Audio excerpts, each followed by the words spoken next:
Hi guys, हम लोगों ने पिछले क्लास में एक टॉपिक पढ़ा था जिसका नाम था गमीटोजेनेसिस, है ना, युग्मक जनन, है ना।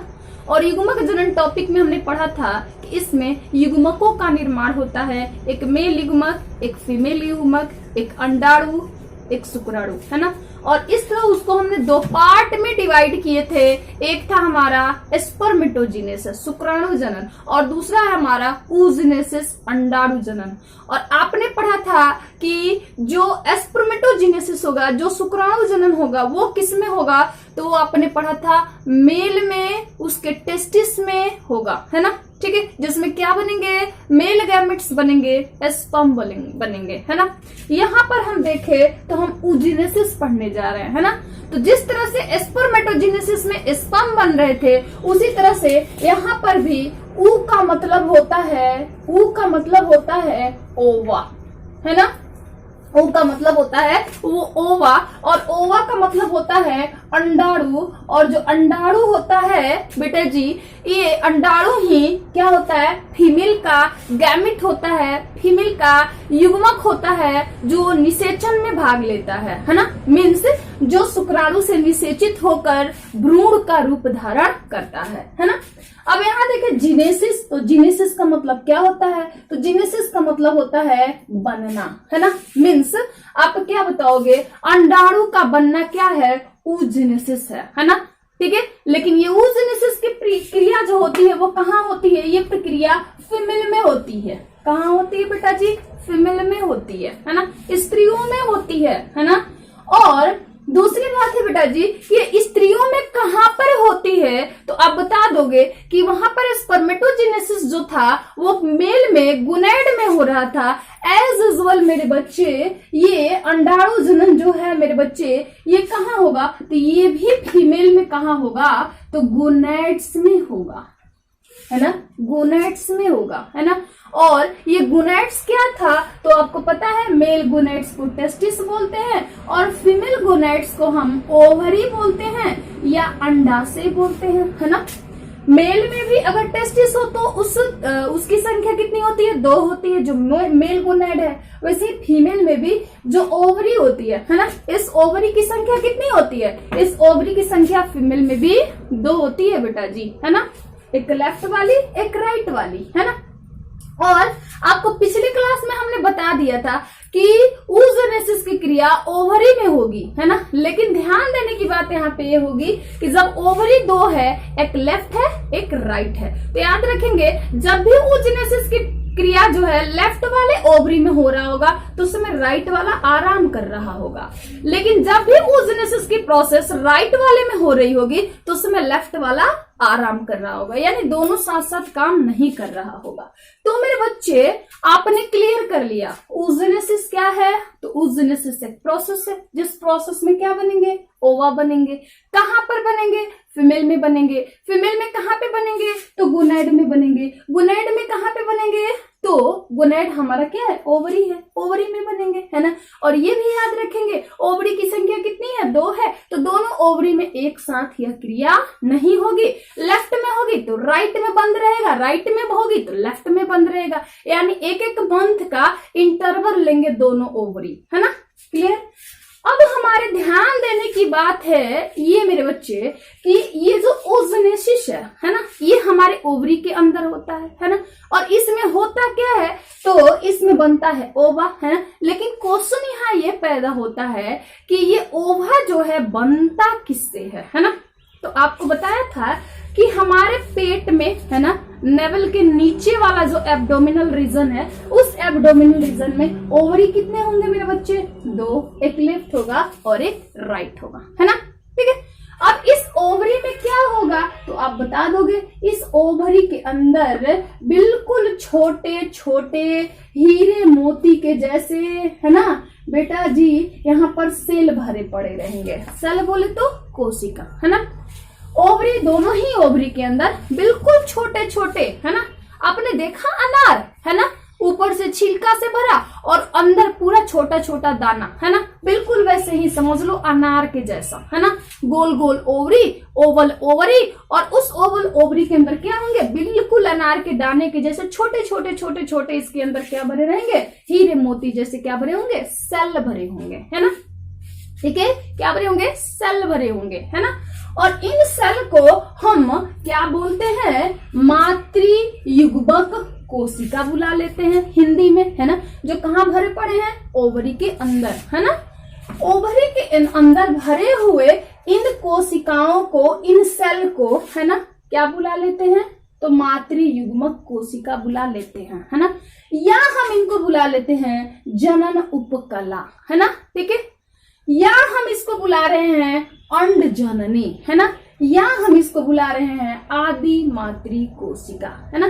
तो हमारे हिंदी स्टूडेंट्स हैं, जो हिंदी भाषी मेरे छात्र हैं, वो इन नामों से इसको क्या कर सकते हैं, बुला सकते हैं। किसको, तो ओवरी के अंदर बने भरे हुए इस छोटे छोटे सेल को, इस छोटे छोटे कोशिका को, है ना, जो क्या बनाएंगी, जो ओवा बनाएंगी, जो अंडाणु बनाएंगी आने वाले समय में। क्लियर।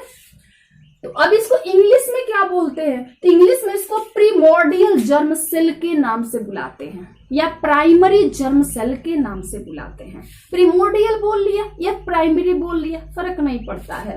प्रीमोर्डियल बोलेंगे या प्राइमरी जर्म सेल बोलेंगे, इसी के द्वारा, है ना। ठीक है, तो ये हिंदी नाम और इंग्लिश नाम हो गया उस सेल का जो कहाँ भरा हुआ है, ओवरी के अंदर, है ना। अब ओवरी के अंदर भरे हुए जो ये सेल हैं, ये सेल क्या करेंगे, तो आपको जब मैंने स्पर्मेटोजेनेसिस पढ़ाया था मेरे बच्चे, तो वहां पर आपको बताया था कि वहां 2 डिवीजन हो रही थी। कौन कौन सी डिवीजन, तो एक बताया था समसूत्री डिवीजन, माइटोसिस डिवीजन, दूसरा बताया था मियोसिस डिवीजन और सूत्री डिवीजन, है ना। ये 2 डिवीजन बताए थे, है ना। यहाँ पर भी ये दोनों ही डिवीजन होंगे, है ना। तो इन्हीं डिवीजन के द्वारा क्या हो जाएगा, तो आप बता दोगे कि इंग्लिश में बोले तो प्रीमोर्डियल जर्म सेल से, है ना, या हिंदी में बोले तो मातृयुग्मक कोशिका से, है ना। क्या, तो डिवीजन के द्वारा, विभाजन के द्वारा क्या बनना मेरे बच्चे, तो आप बता दोगे विभाजन के द्वारा, इनमें विभाजन के द्वारा, है ना, इनसे क्या बनना मेरे बच्चे, तो ओवा का बनना, है ना, अंडाणु का बनना क्या कहलाएगा, तो oogenesis कहलाएगा, अंड जनन कहलाएगा, है ना। क्लियर बेटा जी, क्लियर। आगे बढ़ेंगे, बिल्कुल। दूसरी बात यह है कि हमने पढ़ा था कि स्पर्मेटोजेनेसिस की जो प्रोसेस थी वो मेल में कब हो रही थी मेरे बच्चे, हाँ बिल्कुल हो रही थी। ये कब, तो प्यूबर्टी में हो रही थी। कब बताओगे आप मेरे बच्चे, प्यूबर्टी में हो रही थी, है ना। प्यूबर्टी बोले तो यौनारंभ में, है ना, किशोरावस्था में, है ना। ठीक है, हो रही थी ये क्रिया, कौन सी, स्पर्मेटोजेनेसिस वाली। लेकिन नहीं, ये प्रोसेस कब होगी, oogenesis की प्रोसेस कब होगी, ये प्रोसेस फीमेल में होगी, लेकिन ये प्यूबर्टी एज में नहीं होगी। कब होगी, तो ये फिटल, है ना, आप इसको फिटल बोल सकते हो या एम्ब्रियो बोल सकते हो, सीधे आप बोलो एम्ब्रियो, है ना, एम्ब्रियोनिक स्टेज में होगी, भ्रूणीय अवस्था में, है ना। जब फीमेल जो होगी, जब कोई लड़की, है ना, भ्रूण के रूप में, है ना, भ्रूण किसको बोलते हैं, हाँ वैसा बच्चा जो अपने माँ के पेट के अंदर हो, है ना, चाहे वो लड़का हो चाहे वो लड़की हो, है ना, वैसे बच्चे को क्या बुला लेते हैं, तो भ्रूण बुला लेते हैं। तो अब क्या बता दोगे कि जब कोई लड़की फिटल अवस्था में हो, या एम्ब्रियोनिक स्टेज में हो, या भ्रूणीय अवस्था में हो, तब, है ना, तब उसके अंदर कौन सी प्रोसेस होती है, oogenesis की प्रोसेस होती है। तब उस लड़की के, वो लड़की कहाँ होगी, माँ के पेट के अंदर। तब क्या होगा, तब उस लड़की के पेट के अंदर जो ओवरी होगा, उस ओवरी के अंदर ये जो सेल है, कौन सा सेल, इंग्लिश वाले बोलेंगे प्रीमोर्डियल जर्म सेल और हिंदी वाले बोलेंगे मातृयुग्मक कोशिका, है ना। ये कोशिका क्या करेगी, तो उस समय उस लड़की के ओवरी के अंदर ये कोशिकाएं डिम्बाणु में बदल जाएंगी, है ना, डिम्बाणु में बदल जाएंगे। डिम्बाणु क्या है, तो इन्हीं कोशिकाओं के द्वारा बना हुआ रचना, यानी इन्हीं कोशिकाओं का बदला हुआ रूप क्या है, डिम्बाणु है। और यही डिम्बाणु किस में बदलता है, ओभा में बदलता है। अंडाणु में बदलता है। तो आप सीधे बात यहाँ पे इतना याद रखेंगे कि स्पर्मेटोजेनेसिस की क्रिया कब हो रही थी, तो मेल में प्यूबर्टी में हो रही थी। लेकिन oogenesis की क्रिया कब हो रही थी, तो आप क्या बताओगे, ये फीमेल में हो रही थी। कब, जब वो अपने माँ के पेट के अंदर थी तब, है ना, मीनिंग बाय जब वो एम्ब्रोनिक स्टेज में थी तब। क्लियर।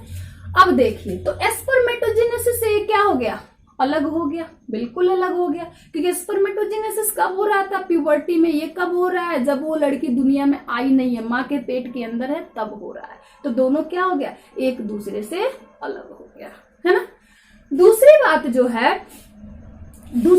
जो है यह जो ओवा बनने का जो प्रोसेस है, ये बहुत ही लंबा प्रोसेस है। कैसे लंबा प्रोसेस है ना।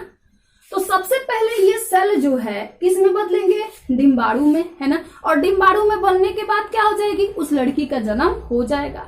अब लड़की के जन्म होने के बाद क्या हो जाएगा, जब तक वो 12 साल की होगी, 13 साल की होगी, है ना, तब तक क्या हो जाएगा, तब तक उससे इस डिम्बाणु से क्या हो जाएंगे, प्राथमिक अंडाणु बनेंगे, है ना।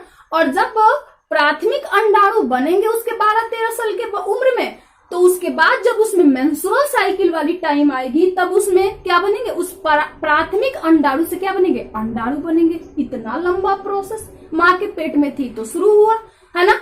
और माँ के पेट में रहने से लेकर के जिस दिन वह उसमें मेंस्ट्रुअल साइकिल स्टार्ट हुआ, रजोधर्म स्टार्ट हुआ, उस दिन तक उसमें कंटिन्यूअस ये प्रोसेस क्या होती गई, चलती गई, है ना। यानी ये लंबा प्रोसेस है ना। लेकिन स्पर्मेटोजेनेसिस जो था वो लंबा प्रोसेस नहीं था। वो तब शुरू हो रहा था जब मेल प्यूबर्टी में हो रहा था, और जब खत्म हो रहा था तब मेल क्या हो रहा था, बूढ़ा हो रखा था, है ना। ठीक है। तो ये इस तरह से ये कौन सी प्रोसेस हो गई, बहुत ही लंबी प्रोसेस हो गई, है ना। अब जो है एक बात और ध्यान देने वाली है, जो एग्जाम्स में पूछे जाते हैं कि जो मातृयुग्मक कोशिका होती है ना, जो जनन उपकला होती है, या जो प्रीमोर्डियल जर्म सेल होती है ना, यह कैसी कोशिका होती है, कैसी सेल होती है, तो हम बता सकते हैं ये द्विगुणित सेल होती है, डिप्लॉयड सेल होती है ना। तो द्विगुणित या डिप्लॉयड का मतलब क्या बताया था मैंने, तो वैसा सेल जिसमें गुणसूत्र की संख्या क्या हो भाई, जिसमें गुणसूत्रों की संख्या क्या हो, पेयर में हो, जोड़े में हो, तो उसे क्या बोलते हैं, द्विगुणित बोलते हैं। क्लियर। तो ये जो हमारे सेल हैं वो क्या होते हैं, द्विगुणित होते हैं। लेकिन इन सेल से जो हमारा ओवा बनता है वो कैसा होता है, एक गुणित होता है। तो हम हमेशा याद रखेंगे कि हमारा जो ओवा होता है वह एक गुणित होता है, हैप्लॉइड होता है ना। लेकिन हमारा जो ओवा बनाने वाला सेल है, जिस सेल का नाम प्रीमोर्डियल या मातृयुग्मक कोशिका है, ये क्या होती है, तो ये जो होती है डिप्लॉयड होती है ना।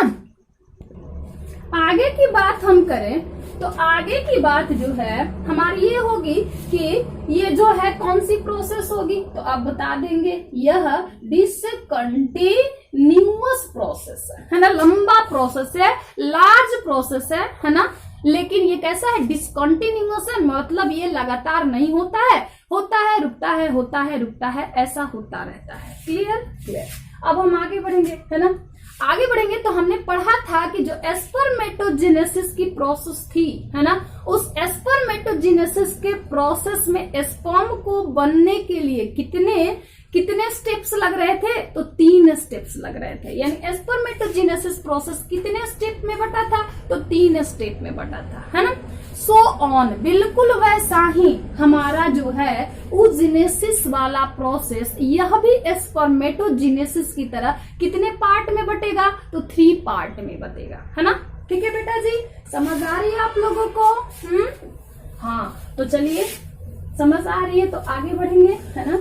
तो स्पर्मेटोजेनेसिस की जो प्रोसेस थी वो प्रोसेस 3 पार्ट में बटी हुई थी, है ना। सो ऑन, oogenesis की जो प्रोसेस है वो प्रोसेस भी कितने पार्ट में बट जाएगी मेरे बच्चे, तो 3 पार्ट में बट जाएगी, है ना। पहला वाला कौन सा पार्ट था, तो पहला आपको बताया था बेटा जी मल्टीप्लीकेशन बताया था। और इस मल्टीप्लीकेशन को हम क्या बोलेंगे मेरे बच्चे, गुणन प्रवस्था। क्लियर। ठीक है, तो ये एक हो गया। ठीक है, तो स्पर्मेटोजेनेसिस में भी पहला प्रोसेस क्या हो रहा था, तो मल्टीप्लीकेशन हो रही थी, गुणन प्रवस्था हो रही थी। क्लियर। वैसे ही फिर oogenesis में भी हो रहा है। तो फिर स्पर्मेटोजेनेसिस में जो दूसरी प्रवस्था हो रही थी वो कौन सा था, तो वो आपने पढ़ा था मेरे बच्चे, ग्रोथ प्रवस्था। पढ़ा था आपने ग्रोथ, हिंदी में क्या पढ़ा था आपने इसको, वृद्धि, है ना, वृद्धि प्रवस्था मेरे बेटे पढ़ा था आपने। तो एक प्रवस्था गुणन हो गया, दूसरा हमारा ग्रोथ हो गया या वृद्धि प्रवस्था हो गई, और तीसरा और हमने पढ़ा था, तीसरा हमारा जो ग्रोथ के बाद था वो था हमारा मेचुरेशन, है ना, मेचुरेशन। और इसको हम लोग बोलते हैं परिपक्व प्रवस्था, परिपक्व प्रवस्था। यहाँ हम प्रवस्था के लिए फेज लगा देंगे तीनों ही जगह, यहाँ पर भी हमारा फेज हो जाएगा, है ना। तो आपने क्या पढ़ा था कि स्पर्मेटोजेनेसिस की जो प्रोसेस है वह प्रोसेस 3 पार्ट में बटी हुई थी, सो ऑन मेरे बेटा जी। oogenesis की जो प्रोसेस है वो भी कितने पार्ट में बट रखी है, तो 3 पार्ट में। एक है हमारा गुणन प्रवस्था, दूसरा है हमारा ग्रोथ प्रवस्था, तीसरा है हमारा मेचुरेशन प्रवस्था, है ना। गुणन प्रवस्था में क्या हो रहा था, तो गुणन प्रवस्था में आपने देखा था कि जर्म सेल था, है ना, जर्म सेल था, जनन कोशिका, आदि जनन कोशिका या प्राथमिक जनन कोशिका। उस कोशिका में क्या हो रहा था, तो डिवीजन हो रहा था। ठीक है, डिवीजन हो रखा था, है ना। और उसमें डिवीजन होने की वजह से क्या हो रहा था, तो उसकी संख्या क्या हो रही थी, बढ़ रही थी। मतलब 1 से 2, 2 से 4, 4 से 8, 4 से 8 से 10, ऐसे ऐसे इनकी संख्या क्या हो रही थी, बढ़ रही थी, है ना। किसके द्वारा, तो मल्टीप्लिकेशन फेज में डिवीजन के द्वारा। और याद करो आप कौन सी डिवीजन हो रही थी, यहाँ पर जो डिवीजन हो रहा था उसको इंग्लिश वाले बोलते हैं माइटोसिस, और हिंदी वाले हमारे बच्चे बोलते हैं समसूत्री, है ना। मतलब यहाँ पर कौन सी विभाजन हो रही थी, समसूत्री विभाजन हो रही थी, है ना। उस समसूत्री विभाजन के द्वारा क्या हो रहा था, तो यहाँ पर जो जर्म सेल था, जो आदि मातृ कोशिका थी या प्राथमिक मातृ कोशिका थी या जनन कोशिका था, वो अपने संख्या को क्या कर रहा था, बढ़ा रहा था, है ना। ठीक है बेटा जी। दूसरी बात आपको ये भी बता रहा था, सम का मतलब समान और सूत्री का मतलब गुणसूत्र, है ना। वैसा सेल डिवीजन जिसमें गुणसूत्रों की संख्या जो है वो क्या हो जाए, समान रहे, है ना, घटे या बढ़े नहीं। यहाँ पर 1 से 2 सेल भले ही बनेंगे, 2 से 4 सेल भले ही बनेंगे, लेकिन हर सेल में गुणसूत्र की संख्या क्या होगी, समान होगी, किसी में ज्यादा किसी में कम नहीं होगी, है ना। ठीक है, देन आपको बताया था हमने ग्रोथ प्रवस्था, है ना, वृद्धि प्रवस्था, है ना। ठीक है, वृद्धि प्रवस्था को जानने से पहले थोड़ी सी बात यहाँ ये जान लेंगे कि अगर ये स्पर्मेटोजेनेसिस में हो रहा था तो प्यूबर्टी स्टेज में हो रहा था, लेकिन फीमेल में हो रहा था तो एम्ब्रियोनिक स्टेज में हो रहा था। तो याद रखिएगा कि मात्र ये जो प्रोसेस है ये कहाँ पर होगा, तो एम्ब्रियोनिक स्टेज में होगा। यानी फीमेल जब भ्रूण के रूप में माँ के पेट में होगी तब उसके अंडाशय के अंदर ये मल्टीप्लिकेशन प्रोसेस हो रहा होगा। नेक्स्ट है हमारा ग्रोथ फेज, है ना, ग्रोथ फेज, वृद्धि प्रवस्था, है ना। अब वृद्धि प्रवस्था की बात करें, है ना, तो ये प्रवस्था जो है क्या होता है, इसमें क्या हो रहा था, इनसे जो सेल बन रहे थे वो सेल इस प्रवस्था में क्या करेंगे, खाएंगे, पिएंगे, मोटे होंगे और अपने चारों तरफ से एक नई मेम्ब्रेन को क्या कर लेंगे, बना लेंगे। तो ये प्रोसेस हो जाएगा ग्रोथ प्रवस्था। लेकिन आप याद रखेंगे ये प्रवस्था कब हो जाएगा, तो आप बोलोगे आफ्टर बर्थ।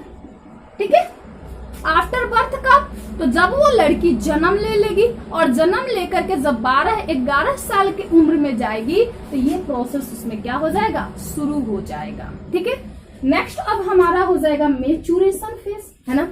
मेचुरेशन फेज में क्या हो रहा था, इसमें जो ग्रोथ कर रही थी सेल, उसी सेल से, है ना, उसी सेल से क्या हो जाएगा, तो ओवा बनेगा, है ना। और वहां पे क्या बन रहा था, स्पर्मेटोजेनेसिस में स्पर्म बन रहा था, यहाँ पे क्या बन जाएगा, तो यहाँ पे ओवा बन जाएगा, है ना।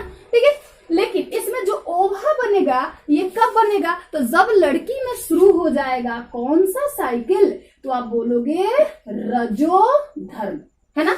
मतलब उसमें क्या होने लगेगा, मेंस आने लगेगा, रक्त का स्राव होने लगेगा। और रक्त के स्राव के 14वें दिन, कौन से दिन, 14वें दिन यह कौन सा प्रोसेस होगा, तो मेचुरेशन फेज हो जाएगा, है ना, जिसमें क्या होगा, ओवा रिलीज होगी, है ना। ठीक है, ठीक है। मीन्स मेचुरेशन का प्रोसेस आपका कहां से शुरू हो जाएगा, तो 5वें दिन जो मेंस्ट्रुअल साइकिल होगी, उस मेंस्ट्रुअल साइकिल के 6ठे दिन से शुरू होगा और 13वें दिन तक कंप्लीट होगा और 14वें दिन क्या हो जाएगा, अंडा रिलीज हो जाएगा। अब यहाँ पर हम देखेंगे कि मेचुरेशन फेज जो है ना, मेचुरेशन फेज जो है ना, ये कब होगा, तो आपको याद रहेगा ये तब होगा जब फीमेल में रजोधर्म का 14वां, रजोधर्म के 6ठे दिन से ये शुरू होगा, 14वें को क्या हो जाएगा, कंप्लीट हो जाएगा। इसमें क्या ध्यान देंगे, इसमें ओवा बनेगा। इसमें क्या ध्यान देंगे, तो इसमें क्या हो जाएगा, जो यहाँ पर सेल बने थे वो सेल क्या करेंगे, अपने ऊपर मेम्ब्रेन बनाएंगे, फूड स्टोर करेंगे, साइज को बड़ा कर लेंगे, है ना।